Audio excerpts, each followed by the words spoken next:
বর্তমানে যারা জিওপলিটিক্স বা ভূরাজনীতি এবং পলিটিক্যাল ফিলোসফি এবং রাজনীতি নিয়ে বিশ্লেষণ করেন, তাদের আলোচনায় একটি বিষয় খুব পরিষ্কার: ক্ষমতার শীর্ষে পৌঁছাতে হলে ধর্মীয় পরিচয় আজও একটি অপরিহার্য শর্ত, ইনডিসপেন্সেবল ক্রাইটেরিয়া। তথাকথিত আধুনিক ও সেকুলার রাষ্ট্রের কথা বললেও বাস্তব চিত্র ভিন্ন। উদাহরণস্বরূপ, আমেরিকার মতো গণতান্ত্রিক রাষ্ট্রের দিকে তাকালে দেখা যায় সেখানে একজন প্রকাশ্যে এথিয়েস্ট বা নাস্তিক ব্যক্তির পক্ষে প্রেসিডেন্ট হওয়া প্রায় অসম্ভব। হোয়াইট হাউসের মসনদে বসতে হলে আজও বাইবেলে হাত রেখে শপথ নিতে হয় এবং বক্তৃতার শেষে গড ব্লেস আমেরিকা বলতে হয়। আর আমাদের সামাজিক প্রেক্ষাপটে তা চিন্তাই করা যায় না। প্রকৃতপক্ষে এই প্রভাবশালী রাষ্ট্রগুলোর মুখে ধর্ম, ইসলাম, ডেমোক্রেসি, গণতন্ত্র কিংবা বিশ্বশান্তির কথা বললেও এটি মূলত একটি স্ট্র্যাটেজিক ফাসাদ বা কৌশলগত মুখোশ। তাদের এই শান্তিনাশী নাটকের পেছনে পুরো স্তর ডিপ লেয়ার থাকে। এর পিছনে থাকে মূলত নিজেদের পলিটিক্যাল লিভারেজ বা রাজনৈতিক প্রভাব এবং ইকোনমিক ইন্টারেস্ট বা অর্থনৈতিক স্বার্থ। এটি আসলে এক চরম হিপোক্রিসি বা বন্ডামি। অবশ্য রাজনীতির একটা বা দুটির মধ্যে সীমাবদ্ধ নয়, তবে আমাদের আলোচনার প্রেক্ষিতে ধর্মের রাজনীতি সবচেয়ে বেশি রিলেভেন্ট বা প্রাসঙ্গিক, তাই আমরা এটা নিয়ে কথা বলছি। শিরিকের মূল জায়গাটা হলো এখানে। যখন কোনো মানুষ অপরাধ করে ফেলে, তখন তাদের মধ্যে এক ধরনের অপরাধবোধ, গিল্টি কনসিকুয়েন্স কাজ করে। এই অস্বস্তি বা বিবেকের অপরাধবোধ থেকে বাঁচতেই তারা কোনো না কোনো মধ্যস্থতা বা উসিলা খুঁজতে শুরু করে। এটি শিরিকের সেই পুরনো ফাঁদ। তারা সরাসরি আল্লাহর মুখোমুখি হতে চায় না। যে শিরিক কেবল আল্লাহর প্রতি অবিচার নয়, বরং শিরিক এই প্রতিষ্ঠানটি সমাজের অবিচার তৈরি করে। এটি মানুষের মধ্যে জবাবদিহিতার অভাব সৃষ্টি করে। এটি এমন এক ধর্ম তৈরি করে যা প্রকৃতপক্ষে জনগণের জন্য আফিম, যা মানুষের মোহগ্রস্ত করে রাখে। এটি এমন একটি মানসিকতা তৈরি করে যেখানে মানুষ আল্লাহর সামনে সরাসরি দায়বদ্ধ নয়, বরং মানুষ মনে করে যে এই মধ্যস্থতাকারী, এই যে মধ্যস্থতা করতেছে, সে আমার হয়ে কিয়ামতের দিন আমার জবাবদিহিতা করবে। নামাজের ইমাম বা খতিব সাহেবের কাছে গিয়ে বলে, বা তারাবির পরে ইমাম সাহেবের কাছে গিয়ে বলে, দয়া করে আমার জন্য দোয়া করুন, কারণ আমার দোয়া কবুল হয় না, কিন্তু আপনার দোয়া তো সেরা। অর্থাৎ আপনার দোয়া কবুল হয়, আপনার দোয়া কবুল হওয়ার সম্ভাবনা বেশি। আমি বলছি না যে আপনি দোয়া চাইবেন না, আমি নিজেও যাকে দেখি আমি বলি দোয়া করিয়েন, কিন্তু আপনার মাথায় যখন এই চিন্তা কাজ করে যে আমার দোয়া তো ফালতু, কিন্তু এই ব্যক্তি, এই মধ্যস্থতাকারী দোয়া কবুল হবে, তখন সমস্যা। তো মানে অনেক সময় মানুষ মনে করে বিশ্বের বড় বড় যেগুলি সংঘাত বা যুদ্ধ হচ্ছে, এর পিছনে হলো ধর্ম। বিশ্বের যে কোনো সংঘাতের পিছনে গভীরে একটু অনুসন্ধান করলেই দেখবেন যে ধর্মীয় পরিচয় বা ধর্মীয় সংঘাত কেবল একটি মুখোশ ফাসাদ, অথচ তার গভীরে লুকিয়ে থাকে ভূরাজনীতি আর অর্থনৈতিক এক জটিল ও পুরু স্তর। বর্তমান বিশ্বেও আমরা দেখি অনেক সংঘাতকে ধর্মীয় রূপ দেওয়া হয়, অথচ ইতিহাসের পাতায় তাকালে দেখা যায় সেই আব্রাহার সময় থেকে আজ পর্যন্ত অধিকাংশ বড় সংঘাতের মূল চালিকা শক্তি আসলে রাজনৈতিক স্বার্থ এবং অর্থনৈতিক নিয়ন্ত্রণ। এটি নতুন কিছু নয়, এটি সব সময় ছিল। আপনাকে এটি দেখার মতো চোখ তৈরি করতে হবে। বিসমিল্লাহ, সাল্লাতু ওয়াসসালামু আলা রাসূলিল্লাহ ওয়া আলা আলিহি ওয়া সাহবিহি আজমাইন। আজকের কাজটি বেশ জটিল। ছোট সূরাগুলি সাধারণত সবচেয়ে কঠিন হয়, কারণ এগুলির ভাবার্থ অনেক গভীর থাকে। এই সূরাগুলি ব্যাখ্যা করার মূল অসুবিধা হলো ইতিহাসের গভীরে প্রবেশ করা। আর এই ইতিহাস শুধু আরবের অঞ্চলের মধ্যে সীমাবদ্ধ নয়, বরং এটি রাসূল সাল্লাল্লাহু আলাইহি ওয়াসাল্লামের আগমনের আগের আন্তর্জাতিক রাজনীতি এবং আন্তর্জাতিক অর্থনীতির ইতিহাস এবং তৎকালীন বিশ্বের পরাশক্তিদের মধ্যকার সম্পর্ক ও ব্যবসা বাণিজ্যের অবস্থা। অন্তত সংক্ষিপ্ত আকারে হলেও বিষয়টি বোঝা প্রয়োজন। আমি বলতে চাচ্ছি, বিভিন্ন দৃষ্টিকোণ থেকে এই বিষয়ের উপর অসংখ্য গবেষণাপত্র এবং বিস্তারিত গবেষণা সম্পন্ন হয়েছে, অনেক কাজ হয়েছে। আমি যতটুকু পারি আলোচনা সংক্ষিপ্ত রাখবো। তো সূরা ফিল এবং সূরা কুরাইশ এগুলি বোঝার জন্য আন্তর্জাতিক প্রেক্ষাপট বোঝা অনেক গুরুত্বপূর্ণ। যেমন আব্রাহার আক্রমণ বা রোমান পারস্য সাম্রাজ্যের সাথে কুরাইশদের বাণিজ্যিক সম্পর্ক। কিন্তু আপনি হয়তো একটি ঐতিহাসিক ঘটনার মধ্যে এমনভাবে আটকে গেলেন যে শুধু বড় বড় গবেষণাপত্র পড়তেই সময় পার হয়ে গেল, অন্যদিকে মূল উদ্দেশ্য থেকে দূরে সরে গেলেন এবং অনেক বেশি সূত্র উদ্ধৃতি দেওয়া, অতিরিক্ত রেফারেন্স দেওয়া, এতে করে আমরা এই সিরিজটি পরিচালনা করার যে বৃহত্তর উদ্দেশ্য তা ক্ষতি হতে পারে। আমাদের উদ্দেশ্য হলো প্রচুর একাডেমিক বা গবেষণাধর্মী তথ্যগুলিকে একত্রিত করা এবং একটি সাধারণ অনুবাদ বা সংক্ষিপ্ত তাফসীরের চেয়েও গভীরে কিছু উপস্থাপন করা। তবে আমি আপনাদের এত বেশি প্রাতিষ্ঠানিক জটিলতা বা তথ্য চাপ দিতে চাই না যে আলোচনার মূল পয়েন্টটাই বা মূল উদ্দেশ্যটাই থেকে আমরা সরে যাই। তাই এটি কেবল বই পুস্তক বা তত্ত্বের কোনো কঠিন আলোচনা নয়, বরং সহজভাবে কিছু শেখার এবং জানার একটি সফর। একজন শিক্ষক হিসেবে কাজ হলো বিষয়বস্তুকে সহজ করা, এবং আমরা সেটি করার চেষ্টা করব। আপনার যদি এর গভীরে যাওয়ার ইচ্ছা থাকে তাহলে জানালে আমি আপনাকে এর নথিপত্র দেওয়ার চেষ্টা করব, কিন্তু আমরা তো এখানে অত গভীরে যেতে পারবো না সময়ের সংক্ষিপ্ততার কারণে। আর এমন কোনো বিষয় থাকলে যা আমি আলোচনা করছি না, তাহলে আমাকে জানাবেন। আমার নিজের জন্য লাভবান হব যদি আপনারা জানান, কারণ আমি আমার চিন্তাধারা থেকে কথাটা বলছি।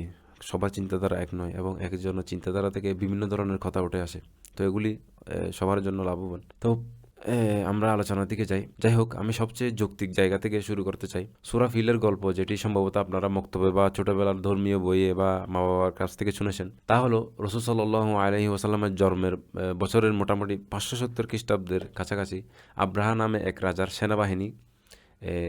সেনাবাহিনী সে ইয়ামান থেকে এসেছিল। এই বছরটি ইতিহাসের আমল ফিল বা হস্তি বর্ষ বলা হয়। আব্রাহা ছিল হাবাসা মানে আবিসিনিয়া বা বর্তমান ইথিওপিয়া শাসনের অংশ ছিল, কিন্তু মূলত সে ইয়েমেনের অঞ্চল থেকে এসেছিল। কেউ কেউ বলেন যে সরাসরি হাবাসা থেকে এসেছিল, বিভিন্ন মত থাকে, এবং মক্কা ধ্বংস করার উদ্দেশ্যে রওনা হয়েছিল। সে এসেছিল মক্কা ধ্বংস করার জন্য। যাই হোক, তার এই কাজের পিছনে কিছু সুনির্দিষ্ট কারণ ছিল। প্রচলিত বর্ণনাগুলোর সার কথা হলো, সে নিজে একটি কাবা বা একটি বিশাল গির্জা নির্মাণ করেছিল। সে মূলত একজন খ্রিস্টান ছিল এবং সে তৎকালীন রোমান সাম্রাজ্য বা বাইজেন্টাইন সাম্রাজ্যের একটি বৃহত্তর অংশ সেখানে শাসন করছিল সে।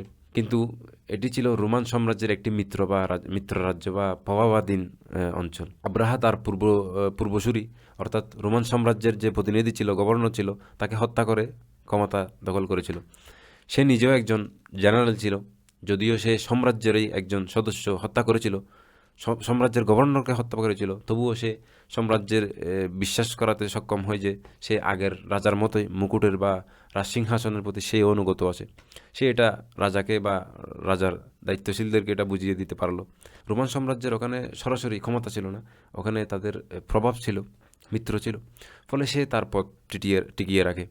যেহেতু সে একজন সামরিক ব্যক্তি ছিল, তাই সে একটি বিশাল গির্জা তৈরি করার সিদ্ধান্ত নেয়, যা সবার মনোযোগের কেন্দ্রবিন্দু হবে। সে সেটা আশা করল। তার মূল চেষ্টা ছিল মানুষের দৃষ্টি কাবা থেকে সরিয়ে নেওয়া, কারণ মক্কার মধ্য দিয়ে সেই সময় ব্যবসা বাণিজ্য চলত এবং ধর্মীয় কারণে মানুষের চোখে মক্কার এক বিশাল গুরুত্ব ছিল। সে বুঝতে পেরেছিল যে ধর্মীয় গুরুত্বের কারণেই মক্কা এত বেশি অর্থনৈতিক সুবিধা পাচ্ছে। তাই বুদ্ধিমানের কাজ হবে একটি নতুন ধর্মীয় কেন্দ্র তৈরি করা, যা হয়তো মক্কা থেকে মানুষের মনোযোগ সরিয়ে সেই অঞ্চলে মানে ইয়ামেনের দিকে নিয়ে আসবে। এর মাধ্যমে একটা ব্যবসায়িক এলাকা তৈরি হবে। এভাবে সে মক্কার একটি বিকল্প তৈরি করার সিদ্ধান্ত নেয়। এর নাম ইতিহাসে আছে আল কুল্লাইস। এটি সানাই বা ইয়ামানের রাজধানীতে ছিল। বিভিন্ন বর্ণনা থেকে জানা যায় আব্রাহার এই আক্রমণের 1 বা 2 বছর আগে কিছু মক্কাবাসী বা আরব সেখানে গিয়ে মজা করে বা হাসি ঠাট্টা করে সেই গির্জায় গিয়ে টয়লেট করে অপবিত্র করে দেয়। অন্য কিছু বর্ণনায় বলা হয়েছে তারা সেখানে আগুন লাগিয়ে দিয়েছিল। যাই হোক, মূলত তারা জায়গাটিকে অপমান করেছিল। এতে আব্রাহা ভীষণভাবে অপমানিত বোধ করে এবং নিজ ধর্মে রক্ষা ও প্রতিশোধ নেওয়ার নামে এক বিশাল সেনাবাহিনী নিয়ে আসে। কিছু বর্ণনায় 12 বা 13টি হাতির কথা, এমনকি প্রধান হাতির নাম ছিল মাহমুদ, এটাও উল্লেখ করা হয়। আবার কেউ বলেন অন্তত একটি হাতি তো সে নিয়ে এসেছিল। 13টা হোক 12টা হোক, যাই হোক, একটা তো কমসে কম ছিল। এবং এটি ছিল 60,000 সৈন্যের একটি বিশাল বাহিনী। তারা একের পর এক অঞ্চল দখল করে এগোচ্ছিল। যেহেতু অধিকাংশ আরব অঞ্চল ছিল যাযাবর বা বেদুইন, তাই তারা তেমন প্রতিরোধ করল না, আত্মসমর্পণ করেছিল স্বাভাবিকই, সহজভাবেই। তারা বিভিন্ন ছোট ছোট গোত্রের সাথে চুক্তিতে আবদ্ধ হয়ে গেল। তারা বলল, ঠিক আছে, তোমরা এগিয়ে যাও। উদাহরণস্বরূপ একটা আলোচনা এসেছে যে যখন আব্রাহা তায়েফ পৌঁছালো, মক্কার পাশেই তায়েফে পৌঁছালো, লোকেরা বলল, দেখো, তোমরা কাবা ধ্বংস করতে যাচ্ছ, কিন্তু আমাদের উপস্যা হলো লাত, এবং আমাদের এখানে লাতের নিজস্ব মন্দির আছে, তাই যাইয়ে কাবা ধ্বংস করো, আমাদের জন্য কোনো সমস্যা নেই, তোমরা এগিয়ে যাও। আমরা তোমাদের সাথে যুদ্ধ করতে চাই না, বরং তোমাদের সাথে একটি চুক্তি করতে চাই। প্রকৃতপক্ষে তাদেরও একজন, অর্থাৎ তায়েফেরই একজন মক্কার পথ দেখানোর জন্য গাইড করেছিল। মানে আব্রাহা কোথায় যাবে, মক্কাটা কোথায় ছিল, আব্রাহাকে পথ দেখিয়েছিল। পথেই ওই ব্যক্তির মৃত্যু হয় এবং তাকে সেখানে কবর দেওয়া হয়। পরবর্তীতে যখন এই বিশাল বাহিনী পরাজিত হলো, তখন আরবরা প্রথা হিসেবে সেই বিশ্বাসঘাতক লোকটির কবরে থুতু ফেলত, কারণ সে তায়েবের লোক হয়েও তাদের মক্কার পথ দেখিয়েছিল, অর্থাৎ এই হস্তি বাহিনীকে পথ দেখিয়েছিল। যাই হোক, তারা এই এলাকা পার হয়ে আরফার অঞ্চলে পৌঁছালো। কেউ কেউ বলেন ঘটনাটি সেখানেই ঘটেছিল। এরপর গল্প সেই পরিচিত অংশ, আল্লাহ আকাশ থেকে যাকে যাকে পাঠালেন, আমরা সকলেই জানি, যারা হাতি এবং সৈন্যদের উপর পাথর নিক্ষেপ করলো। এটি তাদের এমনভাবে চূর্ণ বিচূর্ণ করে দিল যে তারা পশুর মতো চিবানো ঘাস, গরু যখন ঘাস চিপায়, যখন একদম চূর্ণ বিচূর্ণ হয়ে যায়, ওই অবস্থা হয়ে গেল। এটি হলো সংক্ষেপে সেই অঞ্চলের ঘটনা। কিন্তু আপনি যদি আরও গভীরে অনুসন্ধান করেন তবে দেখবেন এই ঘটনার পেছনে এক গুরুত্বপূর্ণ ইতিহাস আছে। সেটি বুঝতে হলে তৎকালীন আন্তর্জাতিক ব্যবসা ও বাণিজ্য কীভাবে চলতো তা জানতে হবে। মূলত সভ্যতার দুইটি বড় কেন্দ্র ছিল। একদিকে ছিল ইউরোপ, আফ্রিকা এবং অন্যদিকে ছিল এশিয়া এবং এশিয়া অর্থাৎ ভারত এবং চীন। কিন্তু তারা সরাসরি একে অপরের সাথে যুক্ত হতে পারতো না। তো এদের যুক্ত করার জন্য ছিল ইয়েমেন এবং সিরিয়া। ইউরোপ এবং ওই সাইড সিরিয়ার মাধ্যমে যুক্ত হতো, এশিয়া অর্থাৎ ভারত এবং চীন যুক্ত হতো ইয়েমেনের মাধ্যমে। অর্থাৎ আরব ভূখণ্ড দুই প্রান্তে বিশেষ প্রধান 4টি বাজারের এই বন্দরগুলির মাধ্যমে যুক্ত ছিল। অর্থাৎ এই 4 বাজারের মিলন কেন্দ্র ছিল মক্কা। একদিকে সিরিয়া, অন্যদিকে ইয়েমেন। এই 4টি বাজার এর পণ্যগুলো সমুদ্র পথে আদান প্রদান হতে পারত, কিন্তু তখনকার দিনে সমুদ্র ছিল অত্যন্ত বিপজ্জনক এবং জাহাজ চলাচল ছিল খুবই কঠিন। তাই সময়ের সাথে সাথে যা গড়ে উঠেছিল তা হলো এই দুই বন্দর অর্থাৎ সিরিয়া ও ইয়েমেন বাণিজ্যের প্রধান কেন্দ্রে পরিণত হলো। ভারত এবং চীনের পণ্য আসতো ইয়েমেনে, আর ইউরোপ এর পণ্য আসতো সিরিয়ায়। এই দুই প্রান্তর সংযোগ ছিল মক্কা। একদিকে ছিল ইয়েমেন এবং অন্যদিকে ছিল সিরিয়া, এবং এর মাঝখানের পথ দিয়ে পণ্য সামগ্রী, মশলা, খাদ্যদ্রব্য ইত্যাদি যাতায়াত চলত। এই রুট বা পথটি মূলত সাবা সাম্রাজ্য, সাবা এম্পায়ার দ্বারা নিয়ন্ত্রিত ছিল। কোরআনের রানী বিলকিস, কুইন্স সেবা কথা উল্লেখ করা হয়েছে। একাডেমিক বা বিশ্লেষকরা একেই সাবাই সাম্রাজ্য বলে থাকেন। মূলত এই লোকেরাই মাঝখানের পুরো বাণিজ্য পথ নিয়ন্ত্রণ করত। এই সাম্রাজ্যের শক্তি দুইটি প্রধান উৎস ছিল। একটি ছিল বাণিজ্য পথ, তারা মূলত আন্তর্জাতিক বাজারের দায়িত্বে ছিল। বর্তমান সময়েও দেখা যায় আন্তর্জাতিক অনেক উন্নয়নশীল দেশ ব্যবসা বাণিজ্য আরও উন্নত করার জন্য তাদের এক দেশ থেকে অন্য দেশের একটি বড় বড় হাইওয়ে তৈরি করে, বড় বড় হাইওয়ের প্রজেক্ট হাতে নেয়। এমনকি বিভিন্ন ধরনের খালের, যেমন সুইস খাল দখল নিয়ে যুদ্ধ হয়, যাতে বাণিজ্য শুল্ক এবং ট্যাক্স নিয়ে নিয়ন্ত্রণ করা যায়। বাণিজ্যের পথগুলি যুদ্ধের অন্যতম বড় কারণ হয়। তো এই প্রথম হলো রাস্তা, দ্বিতীয় হলো সাধারণ সেচ ব্যবস্থা। তারা বিশাল বিশাল বড় বাঁধ তৈরি করত, ড্যাম তৈরি করত। ইয়েমেনের উপকূলের জুড়ে তাদের কৃষি ব্যবস্থা অত্যন্ত সফল ছিল। তারা কেবল অন্য দেশের পণ্যই কেনাবেচা করতো না, বরং নিজেদের উৎপাদিত পণ্য রপ্তানি করত। 450 বা 480 খ্রিস্টাব্দের দিকে এক ভয়াবহ বন্যা হয়। তখন সেই বাঁধগুলি ভেঙে যায়। তো ভয়াবহ বন্যা হয়, বাঁধগুলি ভেঙে যায় এবং পুরোপুরি অঞ্চল প্লাবিত হয়। ফলে এই সাম্রাজ্য পঙ্গু হয়ে পড়ে। এটি ছিল এক বিশাল অর্থনৈতিক বিপর্যয়। বন্দরগুলো ধ্বংস হয়ে যায় এবং বাণিজ্য পথগুলো অচল হয়ে পড়ে। এর ফলে ইয়েমেনের সেই অঞ্চলের বসবাসকারী অনেক আরব ইয়েমেন থেকে সরে উপকূল এলাকায় বিভিন্ন উপদ্বীপে প্রান্তে ছড়িয়ে পড়ে। যেমন প্রকৃতপক্ষে মদিনার আউস এবং হাজরাজ, এই গোত্রগুলি আসলে ওইখান থেকে এসেছিল। তারা বন্যা ও অর্থনৈতিক পতনের কারণে সেখান থেকে চলে এসেছিল, মদিনায় চলে এসেছে। তো বর্তমানেও আমরা দেখি প্রাকৃতিক দুর্যোগ বা যুদ্ধের কারণে মানুষ দলে দলে এক দেশ থেকে অন্য দেশে পাড়ি জমায়, নতুন ঘর তৈরি করে। সহজ কথায় আরবের অর্থনৈতিক চাবিকাঠি ছিল তখন সাবা নামক এক শক্তিশালী জাতির হাতে। তাদের দুইটি শক্তি ছিল, ব্যবসা আর উন্নত কৃষি। কিন্তু প্রায় 40-50 খ্রিস্টাব্দের দিকে তাদের বাঁধ ভেঙে যায় এবং সব শেষ হয়ে যায়। বন্যার ফলে ইয়েমেনের শেষ স্বর্গীয় বাগান ধ্বংস হয়ে যায়। ফলে দেশটির অর্থনৈতিক ভেঙে পড়ে। এই দুর্বলতার অবস্থা সুযোগ নিয়ে আবেসিনিয়ান খ্রিস্টানরা ইয়েমেন দখল করে, যাদের পক্ষ থেকে আব্রাহা ছিল। এই সূরা সাবার মধ্যে এটার আলোচনা আছে। যেমন বর্তমান রিফিউজ সমস্যা দেখা যায়, তখনকার অবস্থা ছিল ঠিক তেমন। আব্রাহা চেয়েছিল ইয়েমেনের সেই হারিয়ে যাওয়া গৌরব আবার ফিরিয়ে আনতে। সে ভাবল কৃষি যেহেতু তারা ধ্বংস হয়ে গেছিল, কৃষি ধ্বংস হয়েছে, তার মাধ্যমে আব্রাহা ঢুকলো।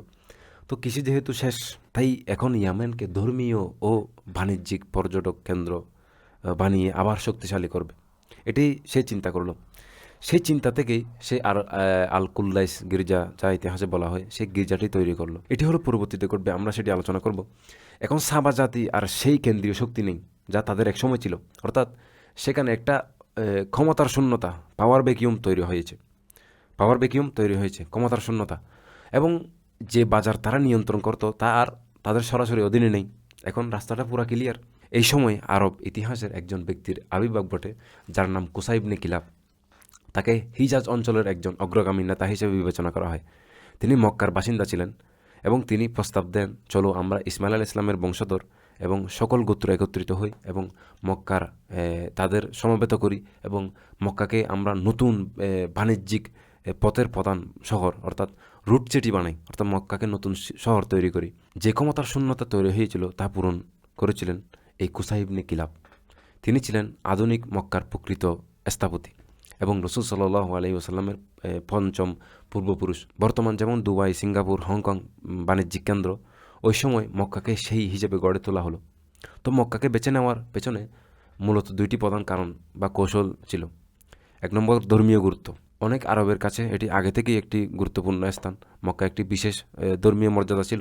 2 নম্বর হলো পানি। মক্কা ছিল জমজম পানি। মরুভূমির মধ্য দিয়ে ভ্রমণের সময় যেখানে পানি থাকে সেখানেই মানুষ যাত্রা বিরতি দিত। যেখানে পানি থাকবে ওখানেই তো মানুষ যাত্রা বিরতি দিবে। মরুভূমি তো পানি যেখানে আছে ওখানেই থামবে। তো এই দুইটি বিষয়, পানি এবং ধর্মীয় গুরুত্ব, এখানে অগ্রাধিকার দিচ্ছে। তাই কুসাই বিভিন্ন পরিবারকে একত্রিত করে এই অঞ্চলের বসতি স্থাপন করেন এবং একে একটি রাজধানী রূপান্তর করার চেষ্টা করেন। তিনি 400 খ্রিস্টাব্দের দিকে জন্মগ্রহণ করেন এবং 450 খ্রিস্টাব্দের দিকে ক্ষমতায় আসেন। যখন সাবা জাতির বাঁধ ভেঙে যায়, তিনি এই অর্থনৈতিক সুযোগ দেখতে পান এবং একে কাজে লাগান। কুসাই ইবনে কিলাব, যাকে মুজাম্মি দ্য অ্যাসেম্বলার বলা হয়, কারণ তিনি বিভিন্ন কুরাইশ গোত্রগুলিকে একত্রিত করে একটা মক্কায় শহর প্রতিষ্ঠা করেছিলেন। তো পরবর্তীতে তার বংশধরদের মধ্যে যেমন হাশিম, আব্দে শামস, মুত্তালিব এর মতো নেতাদের দেখা যায়। তারা 4 ভাই ছিলেন। তারা বংশ পরম্পরায় সিদ্ধান্ত নেয় যে আব্দুল মানাফ বলেন, তোমরা চারিদিকে ছড়িয়ে পড়ো এবং আমাদের চারপাশের যারা শক্তিশালী রাজ্য আছে ওগুলির সাথে চুক্তি করো, যাতে তারা ইয়েমেনের বদলে মক্কাকে নতুন বাণিজ্যিক রুট হিসেবে মেনে নিতে রাজি হয়। সেই অনুযায়ী হাশিম গাসসানিদ শামের সিরিয়া বাইজেন্টাইন রাজার প্রতিনিধির কাছে চুক্তি করেন। আব্দে শামস হাবাসাই ইউথিওপিয়া রাজাদের সাথে চুক্তি করেন। মুত্তালিব ইয়েমেনের বিভিন্ন নেতাদের কাছে চুক্তি করেন, কারণ তখন সাবা সাম্রাজ্য ভেঙে অনেক ছোট ছোট রাজ্যে বিভক্ত হয়ে গিয়েছিল। তো তাদের সাথে চুক্তি করেন। নৌফল ইরাক এবং পারস্য ইরানের সাথে চুক্তি করেন। এই 4 ভাই এগুলি বিভিন্ন আশেপাশে যারা সাম্রাজ্য ছিল তাদের সাথে চুক্তি করে। এর ফলে তারা নিরাপদ হয়ে গেলেন। অর্থাৎ তারা যখন ভ্রমণ করতেন তখন তারা অন্য কোনো সাম্রাজ্যের সীমা লঙ্ঘন করতেন না। তারা যেহেতু চুক্তি করে ফেললো, কোনো সমস্যা নেই। বর্তমান যুগে যেমন এক দেশ থেকে অন্য দেশে যেতে হলে পাসপোর্ট, ভিসা, অনুমতির প্রয়োজন, এমনকি একটি বিমান যখন অন্য দেশের আকাশসীমা অতিক্রম করবে তখনও অনুমতি প্রয়োজন হয়। ঠিক তেমনি তারা এই চুক্তিগুলি করেছিল যাতে তারা যখন বিদেশের ভূখণ্ড দিয়ে যাতায়াত করবে তখন তাদের গ্রেফতার বা আক্রমণ করা হয় না। এই চুক্তিগুলোর মাধ্যমে তাদের ভ্রমণের জন্য এক বিশাল সুবিধা, কনভেনিয়েন্স তৈরি হলো, তাদের জন্য সুবিধা তৈরি হয়েছিল, যা আগে ছিল না। তাদের জন্য এটা আগে ছিল না, নতুন করে তৈরি হচ্ছে। সহজ কথায়, ইয়েমেনের অর্থনৈতিক পতন দেখে কুসাই ইবনে কিলাব মক্কাকে ব্যবসার কেন্দ্র বানানোর পরিকল্পনা করেন। কারণ মক্কায় কাবা শরীফ ছিল এবং জমজম পানি ছিল। পরবর্তীতে তার বংশধরের 4 ভাই মিলে তৎকালীন বিশ্বের পরাশক্তিদের যেমন রোম, পারস্য, হাবাসা, ইয়েমেন এদের সাথে চুক্তি করেন। একেই ইতিহাসে ইলাফ, ব্যবসায়িক নিরাপদ চুক্তি বলা হয়, যা কুরাইশদের অনেক ধনী এবং শক্তিশালী করে তুলেছিল। তারা একটি সুবিধা তৈরি করলো এর মাধ্যমে। তো আরবিতে সুবিধা, কনভেনিয়েন্স এর জন্য একটি প্রচলিত শব্দ আছে, ইলাফ।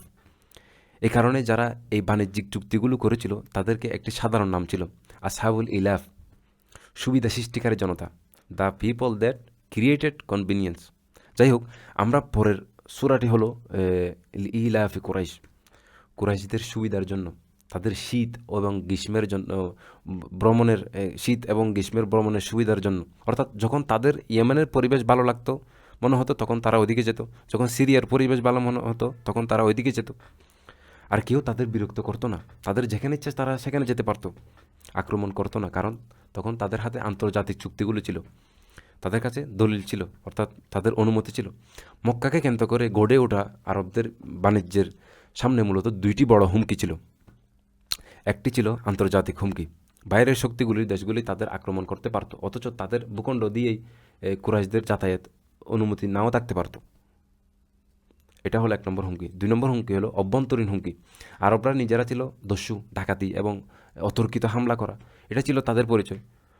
যেমন সূরা আদিয়াতে আছে, ওয়াল আদিয়াতি দবাহা, কুরাইশরা এখন উভয় দিক থেকে নিরাপদ হয়ে গেল। কীভাবে? বাইরের দেশগুলোর সাথে তারা চুক্তি করে ফেললো, ইলাফ চুক্তি। আর আরবের ভিতরে তাদের বড় বাড়তি সুবিধা ছিল, তারা ছিল খাবার রক্ষণশীল, কাস্টোডিয়ানস। কাবায় তখন অনেকগুলো গোত্রের মূর্তি রাখা ছিল। কাবার আশেপাশে অধিকাংশ গোত্রের মূর্তি এক হিসেবে বলতে পারেন কুরাইশদের কাছে জিম্মি ছিল। কুরাইশদের কাছে আশেপাশে সমস্ত গোত্রের অধিকাংশ গোত্রের মূর্তি তাদের কাছে ছিল। এক হিসেবে বলতে পারেন তাদের কাছে জিম্মি বা বন্দী আছে, যারা হয়তো কুরাইশদের কাফেলার ডাকাতি করত। কিন্তু এখন তাদের মূর্তি থাকার কারণে তারা কুরাইশদের শোবেও না, আঘাত করবে না, কারণ তাদের ঈশ্বর কাবার মধ্যে কুরাইশদের কাছে এক হিসেবে বন্দী, হস্টেজ আছে। তুমি যদি আমার মশলা লোড করো, আমার কাফেলায় হামলা করো, তবে এসে দেখবে তোমার মূর্তির গাঢ় ভাঙা। অর্থাৎ তারা তাদের মূর্তির কোনো ক্ষতি হওয়ার ভয়ে কুরাইশদের সাথে কোনো ঝামেলায় জড়াতো না। তাই আমরা যখন চিন্তা করি খাবার চারপাশে এসব মূর্তি রেখেছিল, এটি ছিল একটা বড় শিরিক। আসলে বুঝতে হবে তাদের এই শিরিক ছিল বিশ্বাসের চেয়েও একটি বড় পুঁজিবাদ, ক্যাপিটালিজম। এটি কেবল মূর্তি পূজার বিষয় ছিল না, বরং এর পিছনে ছিল এক বিশাল অর্থনৈতিক ও রাজনৈতিক স্বার্থ। সহজ কথায় কুরাইশরা খুব বুদ্ধিমান ছিল। তারা বাইরের রাজাদের সাথে লিখিত চুক্তি করে বিদেশের পথ নিরাপদ করেছিল, আর দেশের ভেতরে ডাকাতি বন্ধ করার জন্য তারা বিভিন্ন গোত্রের মূর্তি কাবার মধ্যে জায়গা দিয়েছিল। এটি ছিল অনেকটা বীমা বা সিকিউরিটির মতো। তোমার ভগবান আমার কাছে কাবার মধ্যে আছে, যদি আমার কাফেলায় হামলা করো তাহলে তোমার ভগবানের খবর আছে। এভাবেই ধর্মের আড়ালে তারা আসলে তাদের ব্যবসাকে সুরক্ষিত করেছিল। এবং ওইসব মানুষের উপর কাবার যে নিয়ন্ত্রণ ছিল, সেই মূর্তি প্রতি যে তাদের ভক্তি ছিল, সম্মান ছিল, আপনাকে বুঝতে হবে যে এর পিছনে পলিটিক্যাল, রাজনৈতিক জড়িত ছিল। যদি এর মধ্যে কোনো একটি মূর্তি ভেঙে ফেলা হতো বা ধ্বংস হতো, তবে ওই গোত্রের, যে গোত্রের মূর্তি ভাঙা হলো, ওই গোত্রের অনুসারীরা তাদের গোত্রের প্রধানকে বলবে, এটা ভাঙলো কেন, তুমি এটা ভাঙতে দিলা কেমনে। তো তখন ওই গোত্রের মধ্যে একটা রাজনৈতিক সংকট তৈরি হবে। তো এটার তারা ধর্মীয় কারণে নয়, ওটি তাদের পলিটিক্যাল, রাজনৈতিক স্বার্থের কারণেও হলো তাকে ওই মূর্তির প্রতি সম্মান দেখাতে হতো। অর্থাৎ তারা এই মূর্তির প্রতি ভক্তি দেখাচ্ছিল কারণ তারা তাতে বিশ্বাস করতো তা নয়, বরং তারা জানতো এটি না করলে তাদের সাধারণ জনগণ দাঙ্গা শুরু করে দেবে। আপাত দৃষ্টিতে একে ধর্মীয় বিষয় মনে হলেও এর মূলে ছিল সুপ্রসারিত রাজনৈতিক উচ্চাকাঙ্ক্ষা এবং বাণিজ্যিক স্বার্থ। আমি এটি আপনাদের সাথে শেয়ার করতে চেয়েছিলাম, কারণ বর্তমানে অনেক সময় মানুষ মনে করে বিশ্বের বড় বড় যেগুলি সংঘাত বা যুদ্ধ হচ্ছে এর পিছনে হলো ধর্ম। যেমন খ্রিস্টানদের সাথে মুসলিমদের মিল হবে না, কারণ যিশু আল্লাহর পুত্র নন। যেমন ইহুদি এবং মুসলিমদের সাথে একে অপরে ঘৃণা করে, কারণ কিতাব পরিবর্তন করেছিল তারা, ইত্যাদি ইত্যাদি। আমি আপনাদেরকে বলি, বিশ্বের যে কোনো সংঘাতের পিছনে গভীরে একটু অনুসন্ধান করলেই দেখবেন যে ধর্মীয় পরিচয় বা ধর্মীয় সংঘাত কেবল একটি মুখোশ, ফাসাদ, অথচ তার গভীরে লুকিয়ে থাকে ভূরাজনীতি আর অর্থনৈতিক এক জটিল ও পুরু স্তর। বর্তমান বিশ্বেও আমরা দেখি অনেক সংঘাতকে ধর্মীয় রূপ দেওয়া হয়, অথচ ইতিহাসের পাতায় তাকালে দেখা যায় সেই আব্রাহার সময় থেকে আজ পর্যন্ত অধিকাংশ বড় সংঘাতের মূল চালিকা শক্তি আসলে রাজনৈতিক স্বার্থ এবং অর্থনৈতিক নিয়ন্ত্রণ। এটি নতুন কিছু নয়, এটি সব সময় ছিল। আপনাকে এটি দেখার মতো চোখ তৈরি করতে হবে। প্রকৃতপক্ষে শুধু অন্য ধর্মের সাথে আমাদের বিরোধ নয়, এমনকি মুসলমানদের নিজেদের মধ্যে যে বড় বড় সংঘাতগুলি হয়, আমরা ভাবি সেগুলো হয়তো কোনো হাদিস বা আয়াতের ব্যাখ্যা নিয়ে মতভেদের কারণে। হ্যাঁ, তাত্ত্বিক কিছু পার্থক্য অবশ্যই আছে, কিন্তু গভীরভাবে তাকালে দেখা যায় সেই পার্থক্যগুলোর মূল কারণেও রাজনৈতিক আর অর্থনৈতিক স্বার্থ থাকে। কিন্তু যখন মানুষের মধ্যে সঠিক শিক্ষা থাকে না এবং বাস্তবতাকে দেখার মতো চোখ থাকে না, তখন তাদের কাছে অনায়াসেই এই যুদ্ধগুলিকে ধর্মের লড়াই হিসেবে বিক্রি করা যায়। মানুষও তখন সহজে তা বিশ্বাস করে বলে, হ্যাঁ, এই ধর্মগুলো সবসময় নিজেদের মধ্যে লড়াই করে, মুসলমানরা শুধু একে অপরের সাথে খালি যুদ্ধ করে। যারা মনে করেন এগুলো স্রেফ ধর্মের লড়াই, এটি আসলে পরিস্থিতি দেখার অত্যন্ত অপরিপক্ক, নেই একটি দৃষ্টিভঙ্গি। যাই হোক, আমি আপনাদের একটি পটভূমি দিলাম, এবার পরবর্তী পদক্ষেপে আসি। এক সময়কার শক্তিশালী সাবা সাম্রাজ্যের অর্থনীতি এখন ধসে পড়েছে। নতুন একটি বাণিজ্যিক পথ তখন মাথাচাড়া দিয়ে উঠতে শুরু করেছিল। এটি রাসূল সাল্লাল্লাহু আলাইহি ওয়াসাল্লামের জন্মের 120 বছর বা তার বেশি আগের কথা। তখন মক্কা একটি অর্থনৈতিক রাজধানীতে পরিণত হতে শুরু করেছে। হাজার বছর ধরে কেবল একটি নির্জন পরিত্যক্ত মরুভূমি ছিল মক্কা। সেখানে কিছু যাযাবর মানুষ বাস করত, কিন্তু এখন ধর্মীয় এবং এর চেয়েও বড় কথা অর্থনৈতিক কারণে এটি সবার মনোযোগের কেন্দ্র চলে এসেছে। সহজ কথায়, দুনিয়ায় ধর্মের নামে যত যুদ্ধ হয় তার অধিকাংশ কারণ হলো টাকা এবং ক্ষমতা।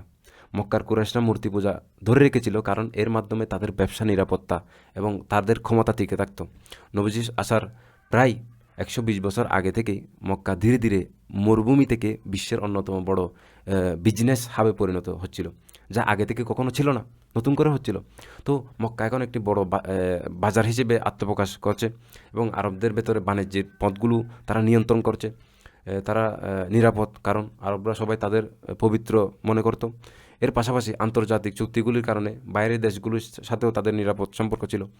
এই পরিস্থিতির বিপরীতে একসময় শক্তিশালী সাবা সাম্রাজ্য এখন কী ঘটল? ওইদিকে সাবা সাম্রাজ্যের কী হলো? যখন সেখানে অর্থনৈতিক দোষ নামলো, তখন এক চরম অরাজকতা তৈরি হলো এবং ক্ষমতার পরিবর্তন ঘটল।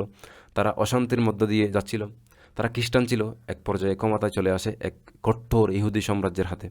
সেই ইহুদি সাম্রাজ্যের শাসন আমলে সেখানে বসতি ছিল খ্রিস্টানদের উপর। যারা খ্রিস্টান ছিল, খ্রিস্টানের অধিকাংশ ছিল, তাদের উপর নির্যাতন করা হচ্ছিল। আপনারা হয়তো আসহাবুল উখদুদ, বালক ও রাজার, দ্য বয় অ্যান্ড কিং, সেই বিখ্যাত গল্পটি শুনেছেন, কোরআনে আছে। ইয়েমেনের ইতিহাসে একটি অত্যন্ত মর্মান্তিক ও গুরুত্বপূর্ণ ঘটনা হলো আসহাবুল উখদুদ। উখদুদ হলো দীর্ঘ ও গভীর গর্ত।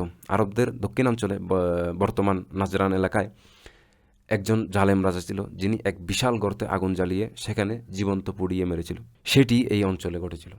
আসলে আব্রাহা এই উত্থান হঠাৎ করে হয়নি, এর পেছনে ছিল বালক ও রাজার সেই বিখ্যাত ঘটনা। সেই সময়ে ধর্মকে ঢাল হিসেবে ব্যবহার করে আবেসিনিয়ান ইয়ামেন দখল করেছিল। কিন্তু আমরা যদি একটু গভীরে লক্ষ্য করি, তখন দেখব এই ধর্মীয় আবেগের আড়ালে ছিল লোহিত সাগরের বাণিজ্য পথ দখল, এক স্থায়ী পরিকল্পনা। যারা মনে করেন আবেসিনিয়া কেবল মজলুম খ্রিস্টান বাঁচাতে ইয়ামেনে এসেছিল, গভীরে গেলে আপনি বুঝতে পারবেন এই পরিস্থিতি ভিন্ন। তো এই অঞ্চলটি পুনরায় খ্রিস্টান সাম্রাজ্যের অধীনে আসলো এবং এটি মূলত রোমান সাম্রাজ্যের একটি বর্ধিত অঞ্চল বা প্রক্সি হিসেবে কাজ করছিল, অনেকটা বর্তমান কমনওয়েলথ ধারণার মতো। যেমন কানাডা ব্রিটিশ সাম্রাজ্যের কমনওয়েলথের অংশ, কিন্তু তারা নাকি স্বাধীন। এটা এটা বলতে একটা আনুষ্ঠানিক ব্যাপার আর কি। যেমন বাংলাদেশ, পাকিস্তান, ভারত কমনওয়েলথের সদস্য। একইভাবে আব্রাহা এই সাম্রাজ্য ছিল রোমানদের মিত্র। এখন ক্ষমতায় থাকা আব্রাহা সিদ্ধান্ত নিল 120 বছর আগে তারা যে ব্যবসা নিয়ন্ত্রণ হারিয়েছিল, তারা আবার ফিরিয়ে আনতে হবে।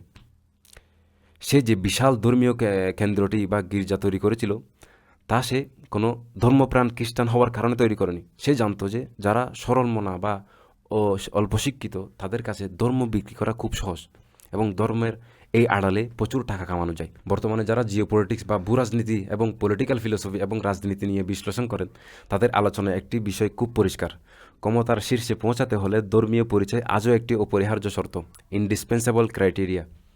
তথাকথিত আধুনিক ও সেকুলার রাষ্ট্রের কথা বললেও বাস্তব চিত্র ভিন্ন। উদাহরণস্বরূপ আমেরিকার মতো গণতান্ত্রিক রাষ্ট্রের দিকে তাকালে দেখা যায় সেখানে একজন প্রকাশ্যে এথিয়েস্ট বা নাস্তিক ব্যক্তির পক্ষে প্রেসিডেন্ট হওয়া প্রায় অসম্ভব। হোয়াইট হাউসের মসনদে বসতে হলে আজও বাইবেলে হাত রেখে শপথ নিতে হয় এবং বক্তৃতার শেষে গড ব্লেস আমেরিকা বলতে হয়। আর আমাদের সামাজিক প্রেক্ষাপটে তো তা চিন্তাই করা যায় না।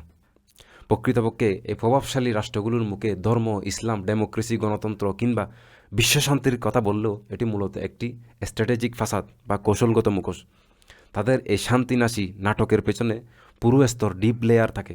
এর পিছনে থাকে মূলত নিজেদের পলিটিক্যাল লিভারেজ বা রাজনৈতিক প্রভাব এবং ইকোনমিক ইন্টারেস্ট বা অর্থনৈতিক স্বার্থ। এটি আসলে এক চরম হিপোক্রেসি বা ভণ্ডামি। অবশ্য রাজনীতির একটা বা দুইটির মধ্যে সীমাবদ্ধ নয়, তবে আমাদের আলোচনার প্রেক্ষিতে ধর্মের রাজনীতি সবচেয়ে বেশি রিলেভেন্ট বা প্রাসঙ্গিক, তাই আমরা এটা নিয়ে কথা বলছি। আমরা এখান থেকে যা শিখেছি তা হলো ধর্মকে ভালো ব্যবসায় পরিণত করা যায়, বিশেষ করে তাদের জন্য যাদের সুশিক্ষিত নয়। আপনারা লক্ষ্য করবেন বিশেষ করে সেই ধর্মে যেখানে মধ্যস্থতাকারী ধারণা আছে, যেমন আপনার ও আল্লাহর মাঝে কেউ একটা থাকা, মানে ভগবান খোদাকে সরাসরি কোনো কিছু চাওয়া যাবে না, তবে তার জন্য একটা মাধ্যম প্রয়োজন, বুজুর্গ প্রয়োজন, পাদ্রী প্রয়োজন, ধর্মীয় যাজক প্রয়োজন। তখন সেখানে ধর্ম একটি লাভজনক ব্যবসায় পরিণত হয়। আল্লাহ এবং বান্দার মাঝে কোনো মূর্তি, কোনো সাধু, কোনো যিশু, পোপ, পুরোহিত বা অন্য কোনো সত্তা যখন মধ্যস্থকারী হিসেবে দাঁড়ায়, তখন সেই উপাসনাকারী আসলে আয়ের একটি বড় উৎস পরিণত হয়। যেমন বক্সে 5 টাকা ফেলুন এবং আপনার নিজের পাপ ক্ষমার জন্য দোয়া করুন। ধারণা এমন হয়ে দাঁড়ায় যে আমি যদি আল্লাহর এই তথাকথিত প্রতিনিধি বা মধ্যস্থকারী, ঈশ্বরের এই যে মধ্যস্থকারী, তার কাছ থেকে যদি আমি আল্লাহর কাছ থেকে সুপারিশ পাই, তাহলে আমি নাজাত পাব। আমাকে আর সরাসরি আল্লাহর কাছে জবাবদিহিতা করতে হবে না, কারণ আমি জানি আমি ভুল পথে আছি, আমি জানি আমি হারাম পথে চলছি, আমি চুরি করছি, আমি প্রতারণা করছি, আমি মিথ্যা বলছি বা মানুষকে কষ্ট দিচ্ছি, কিন্তু আমার মাথায় একটা বুদ্ধি আছে। আমি যদি শুধু এই মূর্তিটাকে খুশি করতে পারি, এর সামনে কিছু কলা কেটে রাখি এবং চকলেট রেখে দেই এবং সে খুশি হয়, তবে সে আল্লাহর কাছে আমার জন্য সুপারিশ করবে। সে বলবে যে এটা আমার লোক, তাকে ছেড়ে দাও। শিরিকের মূল জায়গাটা হলো এখানেই। যখন কোনো মানুষ অপরাধ করে ফেলে, তখন তাদের মধ্যে এক ধরনের অপরাধবোধ, গিল্টি কনসিকুয়েন্স কাজ করে। এই অস্বস্তি বা বিবেকের অপরাধবোধ থেকে বাঁচতেই তারা কোনো না কোনো মধ্যস্থতা বা উসিলা খুঁজতে শুরু করে। এটি শিরিকের সেই পুরনো ফাঁদ। তারা সরাসরি আল্লাহর মুখোমুখি হতে চায় না। একটি সহজ উদাহরণ ধরুন, আপনি যদি আপনার বাবার কাছে কোনো অপরাধ করে বসলেন এবং আপনি জানেন আপনার ভাই বোনের মধ্যে কোনো একজন আপনার বাপের পছন্দ আছে, বাপের প্রিয়, তখন আপনি তাকে গিয়ে বলেন, প্লিজ আমার হয়ে তাকে এটা বলে দাও না, এটা কোনো বড় ব্যাপার না। তখন সে আপনার জন্য সুপারিশ করে, তখন আপনার কাজটা সহজ হয়। অথবা আপনার বাবা রেগে গেলেন, আপনার মা আসে মাঝখানে বলে, তাকে বলিও না, সে ভুল করে ফেলছে, কী করবে, আজকে ছেড়ে দাও। যখন কেউ মাঝখানে এসে সুপারিশ করে, তখন আপনি কিছুটা ছাড় পেয়ে যান। যেমন আমরা কোনো মানুষের কাছে দেখা করতে হলে, বাংলাদেশে তো বেশি হয়, কোনো একটা মধ্যস্থতা প্রয়োজন। তো এই ধারণাটি বাজারে খুব ভালো চলে। যখন মানুষের মনে অপরাধবোধ থাকে এবং ধর্মের প্রতি ভক্তি থাকে, তখন আপনি যদি কোনো মধ্যস্থতাকারী সত্তা তৈরি করতে পারেন, তবে মানুষের অকাতরে সেখানে দান করতেই থাকবে। মানুষ টাকা খরচ করতেই থাকবে। এমনকি মুসলিম বিশ্বেও আপনি দেখবেন বড় বড় মাজার বা কবরের ক্ষেত্র, ক্যাথলিক ধর্ম বা পৌত্তলিক ধর্মের মতো একই অবস্থা। মানুষ হাজার হাজার টাকা, এমনকি তাদের জীবনের শেষ সম্বলটুকু সেখানে দিয়ে দেয়। কেন? কারণ তারা ভাবে আমি পাপী, আল্লাহ আমার দোয়া শুনবেন না।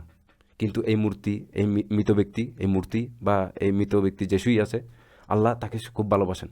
তাই আমি যদি তাকে দিয়ে আল্লাহর কাছে বলাতে পারি, আল্লাহর কাছে সুপারিশ পেতে পারি তার মাধ্যমে, তবে সম্ভাবনা বেশি। কিন্তু মজার ব্যাপার হলো, সেই টাকাটা কিন্তু কবরে থাকা মৃত ব্যক্তির কাছে যায় না, কিন্তু তা সবসময় যে দান ছাড়া এগুলি কোথায় যায়? এর আশেপাশে যারা থাকে, বরং দরগার আশেপাশে কিছু লোক থাকে না, যেগুলি নাচানাচি, আধ্যাত্মিক সাজিয়ে নাচানাচি বা যাই হোক, যেভাবে হোক, তাকে দিন শেষে তারা এক হিসেবে বিশাল অঙ্কের টাকার মালিক হয়ে যায়। সেরে পাগল সেজে তারা প্রচুর টাকা হাতিয়ে নিচ্ছে। সহজ কথায়, মানুষ যখন জানে সে অন্যায় করছে, তখন সে সরাসরি আল্লাহর কাছে যেতে ভয় পায়। সে চায় এমন কেউ ধরতে যার মাধ্যমে সে আল্লাহর শাস্তি থেকে বাঁচতে পারে। আব্রাহা বা কুরাইশ এই মনস্তত্ত্ব থেকেই এই মনস্তত্ত্ব, এই চিন্তাধারাকে কাজে লাগিয়ে তারা ব্যবসা শুরু করেছিল। তারা জানতো মানুষ যত বেশি পাপে নিমজ্জিত হবে, তত বেশি এইসব মূর্তি বা মাজারে এসে টাকা ঢালবে, যাতে তারা সুপারিশ পায়। এই সুপারিশের ব্যবসা সব ধর্মে কিছু মানুষ চালিয়ে আসছে, যা আদতে শিরিকের একটি রূপ। এবং তারা ধর্ম নির্বিশেষে সারা বিশ্বে লক্ষ লক্ষ মানুষের বোকামির পুঁজি করে বেঁচে থাকে। এটি কেবল একটি নির্দিষ্ট ধর্মের বিষয় নয়। যে কোনো ধর্মেই যখন আপনি শিরক তৈরি করবেন, তখন সেখান থেকে জুলুম, অবিচার জন্ম নেবে।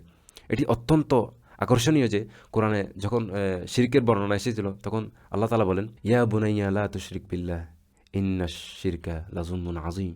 নিশ্চয় শিরিক হলো এক মহা জুলুম, অবিচার। আপনি যখন এটি নিয়ে চিন্তা করবেন, তখন উপলব্ধি করবেন যে শিরিক কেবল আল্লাহর প্রতি অবিচার নয়, বরং শিরিক এই প্রতিষ্ঠানটি সমাজের অবিচার তৈরি করে। এটি মানুষের মধ্যে জবাবদিহিতার অভাব সৃষ্টি করে। এটি এমন এক ধর্ম তৈরি করে যা প্রকৃতপক্ষে জনগণের জন্য আফিম, যা মানুষের মোহগ্রস্ত করে রাখে। এটি এমন একটি মানসিকতা তৈরি করে যেখানে মানুষ আল্লাহর সামনে সরাসরি দায়বদ্ধ নয়, বরং মানুষ মনে করে যে এই মধ্যস্থতাকারী, এই যে মধ্যস্থতা করতেছে, সে আমার হয়ে কিয়ামতের দিন আমার জবাবদিহিতা করবে। তাই আপনাকে আর কোনো চিন্তা করতে হবে না। এভাবেই এই ধর্মীয় প্রতিষ্ঠানগুলো এবং তথাকথিত পণ্ডিত বা মধ্যস্থতাকারীরা সমাজে এক বিশাল দুর্নীতির উৎস হয়ে দাঁড়ায়। তারা ধর্মকে একটি শিল্প বা ইন্ডাস্ট্রি পরিণত করে, যাতে মানুষের কাছে মিথ্যার ধর্ম বিক্রি করা যায়, ক্ষমতা বিক্রি করা যায়, আশা বিক্রি করা যায় এবং জান্নাতের গ্যারান্টি বিক্রি করা যায়। তো মানুষ মধ্যস্থতাকারীর কাছে গিয়ে বলে, আপনি আমার জন্য দোয়া করে দিন। এটি আমাদের মুসলিমদের মানসিকতার মধ্যেও গভীরভাবে প্রভাবিত করেছে যে, এমনকি আজ অবধি যদিও আমরা হয়তো সেই পর্যায়ে শিরিক করি না, তবুও আল্লাহর সাথে আমাদের সম্পর্কটা এতটা দূরত্ব তৈরি করেছে যে মানুষ নামাজের ইমাম বা খতিব সাহেবের কাছে গিয়ে বলে, বা তারাবির পরে ইমাম সাহেবের কাছে গিয়ে বলে, দয়া করে আমার জন্য দোয়া করুন, কারণ আমার দোয়া কবুল হয় না, কিন্তু আপনার দোয়া তো সেরা। অর্থাৎ আপনার দোয়া কবুল হয়, আপনার দোয়া কবুল হওয়ার সম্ভাবনা বেশি। অথচ আল্লাহ তাআলা বলেন, উজিবু দাওয়াতাদ দাঈ ইযা দাআন। আমি এত নিকটবর্তী যে কেউ যখন আমাকে ডাকে আমি তার ডাক সাড়া দিই। আমি প্রত্যেক আহ্বানকারীর আহ্বানে সাড়া দেই যখন কেউ আমাকে ডাকে। ফালিয়াস্তাজিবু লি, অতএব তারা যেন আমার ডাকে সাড়া দেয়। আল্লাহ বলছেন তারা যেন আমার ডাকে সাড়া দেয়। কোরআন বা সুন্নাহর কোথায় আল্লাহ বলেছেন যে অন্য কাউকে দিয়ে দোয়া করতে হবে? আমি বলছি না যে আপনি দোয়া চাইবেন না, আমি নিজেও যাকে দেখি আমি বলি দোয়া করিয়েন, কিন্তু আপনার মাথায় যখন এই চিন্তা কাজ করে যে আমার দোয়া তো ফালতু, কিন্তু এই ব্যক্তি এই মধ্যস্থতাকারী দোয়া কবুল হবে, তখন সমস্যা। আল্লাহ তো জানেন আমি কি করি, কিন্তু সেই ব্যক্তি যদি আল্লাহর কাছে দোয়া করে আপনার জন্য, আর আপনি যদি খারাপ কাজ করতেই থাকেন, খারাপ কাজ না ছাড়েন, তবে আল্লাহ কেন আপনার দোয়া সাড়া দেবেন? সহজ কথায়, ইয়েমেনে ক্ষমতা নিয়ে খুব কামড়াকামড়ি চলছিল, কখনো ইহুদি রাজা, কখনো খ্রিস্টান রাজা। আব্রাহা যখন ক্ষমতায় এলো, সে দেখলো মক্কার মানুষরা সব ব্যবসা নিয়ে যাচ্ছে। সে বুঝতে পেরেছিল মানুষের আবেগ ব্যবহার করে ধর্মের নামে ব্যবসা করা সবচেয়ে সহজ। তা সে মক্কার কাবার বিকল্প হিসেবে ইয়েমেনে একটি গির্জা তৈরি করে, যাতে সব টাকা কাস্টমার তার দেশে ফিরে আসে। একটি হাদিস আমি বলি এখানে প্রাসঙ্গিক হিসেবে, সহি মুসলিমও আছে, তিরমিজিতেও আছে। আল্লাহ রসুল সাল্লাল্লাহু আলাইহি ওয়াসাল্লাম বলেন, মাতআতুহু হারামুন ওয়া মাশরাবুহু হারামুন ওয়া মালবাসাহু হারামুন। নবীজি বলেন, যার খাদ্য হারাম, পোশাক হারাম, ফাআন্না ইউস্তাজাবু লিযালিক, তার দোয়া কিভাবে কবুল হবে? তো এটার পিছনে বিষয়টা হলো, শিরক শুধু ধর্মের ব্যাপারে নয়, এটি এক ধরনের বিজনেস মডেল। মানুষ যখন নিজেদের দায়িত্ব অন্যের উপর চাপিয়ে দিতে চায়, তখন কিছু অসাধু লোক ধর্মের নাম নাম করে টাকা কামানো শুরু করে। তো আব্রাহা চেয়েছিল মানুষের প্রফুল্ল করার একটি নতুন উপায় বের করতে, একটি নতুন ধরনের ধর্ম তাদের কাছে বিক্রি করতে। সে ভেবেছিল তারা যদি ওইসব মূর্তির উপর বিশ্বাস রাখতে পারে, তবে তারা আমার গির্জা যে বানালাম ওইটার মূর্তিও তারা বিশ্বাস করবে। এমনকি তখনকার দিনে মূর্তি পূজার চেয়ে খ্রিস্টান ধর্ম অনেক বেশি আকর্ষণীয় ছিল। কিন্তু যখন তার সেই পরিকল্পনা ব্যর্থ হলো এবং তার উপাসনার মধ্যে, তার গির্জার মধ্যে অপবিত্র করা হলো, তো তখন সে বুঝতে পারলো যতদিন পর্যন্ত কাবার অস্তিত্ব থাকবে ততদিন সে তার তৈরি করা জায়গা এবং তার ব্যবসা তৈরি করতে পারবে না। তো এই ব্যবসায়িক, অর্থনৈতিক, বাণিজ্যিক রুট পথটি দখল করতে হলে কাবাকে ধ্বংস করতে হবে। তাই সে 600 সৈন্যের একটি বিশাল বাহিনী নিয়ে অগ্রসর হলো। তো আব্রাহা অন্তত একটি হাতে নিয়ে গেছিল, বর্ণনা মতো অনেক আছে, কমসে কম একটা তো নিয়ে গেছে। তো ইতিহাসের ইতিহাসের এই অংশটি বোঝা অত্যন্ত জরুরি। তারপর দ্বিতীয় যে বিষয়টি বোঝা গুরুত্বপূর্ণ তা হলো, কিছু সাহাবাই কেরাম যেমন ইবনে মাসউদ রাদিয়াল্লাহু তাআলা আনহু, উবাই ইবনে কাব রাদিয়াল্লাহু তাআলা আনহু এবং আরও কয়েকজন বর্ণনা অনুযায়ী যখন তারা কোরআন তেলাওয়াত করতেন, তারা পড়তেন ফাজআলাহুম কাওয়াসফিম মাকুলিল লিইলাফি কুরাইশ। তখন তারা 105 নম্বর সূরা এবং 106 নম্বর সূরা ফিল এবং সূরা কুরাইশ একসাথে পড়তেন, মধ্যখানে বিসমিল্লাহ পড়তেন না। তাদের কাছে মনে হতো যেন এই দুইটি সূরা আসলে একটি সূরা। এটি সম্ভবত একটি শিক্ষাদান পদ্ধতি বা টিচিং টেকনিক। এর মানে এই নয় যে এগুলো আলাদা দুইটি সূরা, বরং কিছু সাহাবী উম্মতকে বা তাদের ছাত্রদের এটি শেখাতে চেয়েছিলেন যে এই দুইটি সূরাকে একত্রে দেখলেই কেবল আপনি এর প্রকৃত মর্ম উপলব্ধি করতে পারবেন। আপনি যদি সূরা ফিল এবং সূরা কুরাইশকে আলাদাভাবে দেখেন, তবে আপনি মূল পয়েন্টটি হারিয়ে ফেলবেন। আর এই গুরুত্ব বোঝানোর জন্যই মাঝখানে বিসমিল্লাহ না পড়েই একত্রে পাঠ করতেন। তো এই থিম বা এই বিষয়ের দিক থেকে এটি জানা আমাদের জন্য কেন জরুরি? কারণ আমাদের এই পুরো ইতিহাসের একবারে শেষ করতে হবে আমাদের। আগামী পর্বে যখন আমরা যাব, সূরাটা যাতে যতটুকু পারে শেষ করতে পারি। এই সূরা এবং পরের সূরা, অর্থাৎ সূরা ফিল এবং সূরা কুরাইশ একটি ইউনিটের মতো, একটি ইউনিট হিসেবে দেখতে হবে। আমি আপনাকে কয়েক হাজার বছর আগের ইতিহাসে নিয়ে যেতে চাই। এতক্ষণ আমি ভূরাজনীতি ও অর্থনৈতিক ইতিহাসের সংক্ষিপ্তকার আপনাকে বললাম, কিন্তু এখন আসুন এই জায়গায় আধ্যাত্মিক ইতিহাসে। আমরা এখন আধ্যাত্মিক এর দিকে যাই, রাজনীতিও না, অর্থনীতিও না। যখন মক্কায় কোনো পানিও ছিল না, কোনো বাজার ছিল না, এমনকি থাকার মতো কোনো জায়গাও ছিল না, চারিদিকে ছিল কেবল মৃত্যুপুরী আর দুদু মরুভূমি। 1000 বছর আগে সেই জনমানবহীন উপত্যকায় দাঁড়িয়ে একজন মানুষ একা আল্লাহর কাছে দোয়া করেছিলেন, যখন তিনি তার সন্তানকে নিয়ে নির্মাণ করছিলেন কাবা শরীফ। তিনি কে? ইব্রাহিম আলাইহিস সালাম। তখন তিনি একটি দোয়া করেছিলেন এবং সেই দোয়ার অংশ ছিল, সূরা বাকারায় আছে, ওয়াইজ ক্বালা ইব্রাহিম রব্বি জাআল হাযা বালাদান আমিনা ওয়ারযুক আহলাহা মিনাস সামারাত। এবং যখন ইব্রাহিম বলেছিল, হে আমার রব, আমার প্রতিপালক, এটাকে এক নিরাপদ নগর তৈরি করে দাও এবং বাসিন্দাদের জন্য এবং যারা আল্লাহ ও আখিরাতের ঈমান আনবে তাদের বিভিন্ন রকমের ফলের রিজিক দান করো। আমি এখানে ইব্রাহিম আলাইহিস সালামের কথাটি বলছি। তিনি যখন এই খাবার নির্মাণ করেছিলেন, তখন এটি কোনো বিশাল সাম্রাজ্য ছিল না। সেখানে তখন খুব অল্প কিছু মানুষ বাস করত। তিনি একটি প্রার্থনা করেছিলেন এবং তার প্রার্থনা ছিল, ইব্রাহিম আলাইহিস সালাম সেই দোয়ায় বলেছিলেন, হে আমার প্রতিপালক, এই শহরকে, এই মক্কাকে শান্তির শহরে পরিণত করুন এবং এর অধিবাসীদের ফলমূল দিয়ে রিজিক দান করুন। একে একটি নিরাপদ শহর, নিরাপদ জনপদ তৈরি করুন এবং এর অধিবাসীদের সব ধরনের ফলমূল দিয়ে রিজিক দান করুন। আমি চাই আপনারা দোয়ার এই অংশটি মনে রাখুন। একে নিরাপদ করা এবং সব ধরনের ফলমূল দেওয়া। আপনি যদি মক্কার ভৌগোলিক অবস্থার কথা চিন্তা করেন, তবে দেখবেন সেখানে প্রাকৃতিকভাবে কোনো ফলমূল জন্মানোর কথা ভাবাই যায় না, ফলমূল হয়ই না। মরুভূমির সেই তপ্ত ভালু আর রুক্ষ পাহাড়ের মাঝে ফলের বাগান, এটি অসম্ভব। এমনকি আজও আপনি যখন মক্কায় যান, আপনি মনে মনে চিন্তা করেন নাকি এই বাগানগুলি কোথায়, দেখি তো বাগানের ফল গাছগুলি কোথায় মক্কার মধ্যে। এটা মানুষ চিন্তা করে না, কারণ আপনি জানেন সেখানে এমন কিছু ঘটা অস্বাভাবিক, স্বাভাবিক বিষয় নয়। অথচ আজ থেকে 1000 বছর আগে জনমানবহীন সেই দুদু মরুভূমিতে দাঁড়িয়ে হযরত ইব্রাহিম আলাইহিস সালাম এমন একটি দোয়া করেছিলেন, যা শুনতে তৎকালীন সময়ে আরও বিশ্বাসযোগ্য। তিনি আল্লাহর কাছে সেই জনপদবাসীর জন্য রিজিক হিসেবে বিভিন্ন ফলের দোয়া করেছিলেন। সেখানে পানির অস্তিত্ব ছিল না, সেখানে তিনি ফলের প্রাচুর্য চেয়েছিলেন, ফলের জন্য দোয়া করলেন। আর দ্বিতীয় দোয়াটি দেখি, এই মরুভূমির মাঝখানে একটি জায়গা, আর মরুভূমি যদি আপনি অপরিচিত কাউকে পান, তবে তারা সম্ভবত আপনাকে লুট করবে। এটি অত্যন্ত বিপজ্জনক জায়গা, মরুভূমি। কিন্তু তিনি চাইলেন এই জায়গাটি নিরাপদ হোক এবং এখানে সব ধরনের ফলমূল থাকুক। এটি তিনি 1000 বছর আগে দোয়া করেন। এখন 1000 বছর পর সাবা সাম্রাজ্যের সেই বন্যার পর, মক্কার বাইরের অঞ্চলগুলোর সাথে করা সেই সব চুক্তির পর, মক্কা এখন প্রথমবারের মতো একটি অর্থনৈতিক রাজধানীতে পরিণত হচ্ছে।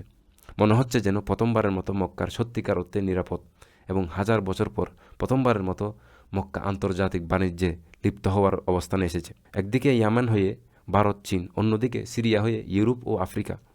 আর মক্কা ছিল যেন এই দুই বাণিজ্যের বলয়ের এক কৌশলগত সংযোগস্থল।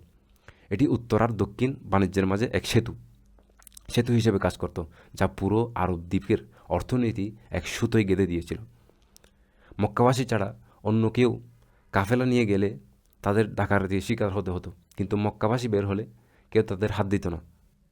আর তারা যখন এই ধরনের অর্থনৈতিক কর্মকাণ্ডে জড়িয়ে পড়ল, তখন আন্দাজ করুন মক্কায় প্রথমবারের মতো কি আসতে শুরু করলো, সব ধরনের ফলমূল। 1000 বছর আগে করা সেই দোয়া, যা আল্লাহ ছাড়া আর কেউ শোনেনি। তখন তার আশেপাশে কেউ ছিল না, তখন যেন কোনো এক হার্ড ড্রাইভে রেকর্ড করা হয়েছিল। আল্লাহ সিদ্ধান্ত নিলেন যে একটি নির্দিষ্ট সময়ে সেই দোয়ার জবাব দেওয়া হবে, আর সেই দোয়া এই সময়ে কবুল হলো। আপনি কি জানেন সবচেয়ে মজার বিষয় কি? 1000 বছর পর যখন এই দোয়া কবুল হলো, মক্কার একটি অর্থনৈতিক রাজধানীতে পরিণত হলো এবং এটি নিরাপদ হলো। আওয়ালাম ইয়ারাউ আন্না জাআলনা হারামান, আমি তাদের নগরকে এক নিরাপদ হরম তৈরি করে দিয়েছি, অথচ তাদের আশেপাশে লোকদের উপর হতো অতর্কিত হামলা। তারা কি দেখে না যে এই মক্কার এই নিরাপদ আশ্রয় পরিণত করেছি, অথচ তাদের চারপাশের মানুষদেরকে চিনিয়ে নেওয়া হচ্ছিল, চিন্তায় আক্রমণ হচ্ছিল। আল্লাহ আক্ষরিকভাবে উল্লেখ করেছেন যে তিনি মানুষদের থাবা দেখে তাদের রক্ষা করেছেন। আপনি যখন এটি নিয়ে ভাববেন, তখন ইব্রাহিম আলাইহিস সালামের দোয়ার দিকে ফিরে যান। তখন তিনি বলেছিলেন নিরাপদ করতেন এবং সব ধরনের ফলমূল দিতে। আর সেই দোয়া ধারাবাহিকভাবেই তিনি বলেছিলেন, রব্বানা ওয়াবআস ফীহিম রাসূলাম মিনহুম, হে প্রতিপালক, তাদের মধ্যে একজন রসুল প্রেরণ করুন। ওইটা বললেন, তারপর বললেন রসুল প্রেরণ করুন, যে তাদের মধ্যে হতে একজন হবেন এবং তাদেরকে কোরআন তেলাওয়াত করে শোনাবেন, আয়াত শোনাবেন, তাদের হিকমত শেখাবেন। তাদের মধ্য থেকে একজন রসুল পাঠান। প্রায় 570 খ্রিস্টাব্দ হলো সেই বছর যখন আব্রাহা আক্রমণ করতে এসেছিল। সহজ কথায়, হযরত ইব্রাহিম আলাইহিস সালাম 1000 বছর আগে মক্কার জন্য দুইটি জিনিস চেয়েছিলেন, নিরাপদ আর ভালো খাবার। মরুভূমিতে এই দুইটি জিনিস পাওয়া ছিল অলৌকিক। কিন্তু নবীজির আসার ঠিক আগ মুহূর্তে মক্কা যখন ব্যবসার কেন্দ্র হলো, তখন সারা দুনিয়ার ফলমূল মক্কায় আসতে শুরু করলো এবং কুরাইশরা আরবের সবচেয়ে নিরাপদ জাতিতে পরিণত হলো। ঠিক তখনই আব্রাহা এই নিরাপত্তা ভাঙতে এসেছিল। আর যখন আব্রাহা আক্রমণ করলো এবং তার বাহিনী পরাজিত হলো এবং হাতি মারা গেল এবং সেই পুরো বাহিনী ধ্বংস হয়ে গেল, কিন্তু ইতিহাসবিদরা বলেন যে সেই 60,000 সৈন্যের মধ্যে কেউ ফিরে যেতে পেরেছিল। তারা কিভাবে মারা গিয়েছিল, তো সে বিষয়ে আমি খুব বেশি বিস্তারিত তাত্ত্বিক আলোচনায় যাব না। তবে আমি আপনাদের বলবো যে এমন নয় যে প্রতিটি পাথর তাদের উপর পড়েছিল এবং টুস করে বিস্ফোরণ হলো, এমন তো হয়েছিল না, এমনটা হয় নাই। বরং ইবনে ইসহাকের ভাষ্য এবং অন্যান্য বর্ণনায় কিছু ইঙ্গিত পাওয়া যায় যে সম্ভবত কোনো একটা ভাইরাস তাদের উপর জেঁকে বসেছিল এবং তারা মারা গিয়েছিল। এমনকি যারা ফিরে যেতে পেরেছিল তারাও ফিরে যাওয়ার পর ওই ভয়াবহ মহামারীর কারণে আক্রান্ত হয়ে তারা ওখানেও মারা গেল। অর্থাৎ শেষ পর্যন্ত কেউ রেহাই পায়নি। এখন প্রশ্ন আসতে পারে, যদি তারা রোগের মাধ্যমে মারা যায় তাহলে পাখি পাথর নিক্ষেপ করলো কেন? এখানে পাথর নিক্ষেপ করার কাজটা কী ছিল? ইনশাল্লাহ সূরার আলোচনা যত এগিয়ে যাব আমরা বিষয়টি পরিষ্কার করব।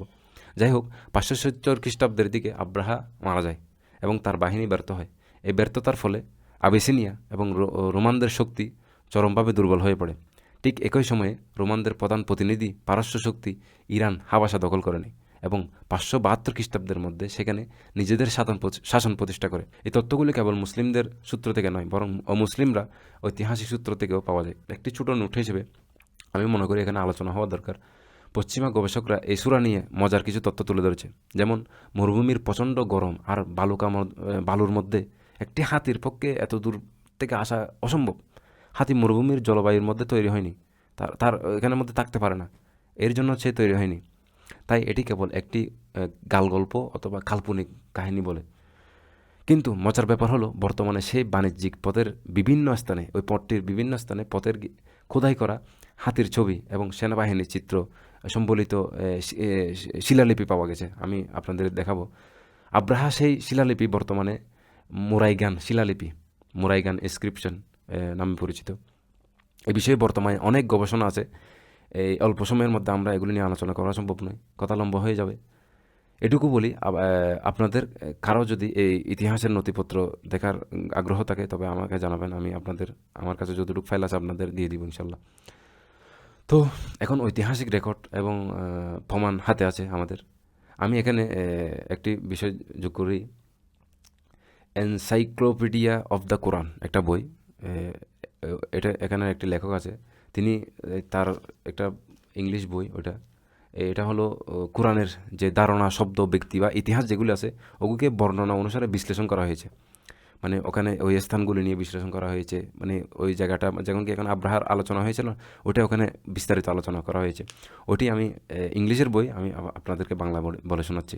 লেখক বলেন, আব্রাহা যে হাতি ব্যবহার করেছিল তা সম্ভবত উত্তর আফ্রিকার প্রজাতির হাতি ছিল।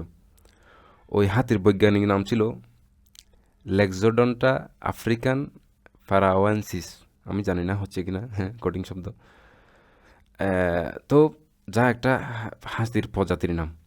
লেখক বলেন, তিনি ইংলিশে বলেছেন, আমি বাংলায় বলতেছি, যা বর্তমানে বিলুপ্ত হয়ে গিয়েছে। কয়েক শতাব্দী আগে কার্তেজিওরা এটি ব্যবহার করত। রোমান সাম্রাজ্যের শক্তিশালী হওয়ার আগে কার্তেজিওরা ছিল তখন তার পরাশক্তি। তো এই হাতিগুলো চরণভূমি বা তৃণভূমি ছিল আফ্রিকার অঞ্চল থেকে সুদান পর্যন্ত বিস্তৃত। অনেকে প্রশ্ন তুলেছেন যে মরুযাত্রায় পানির অভাবে হাতি বাঁচতে পারে না।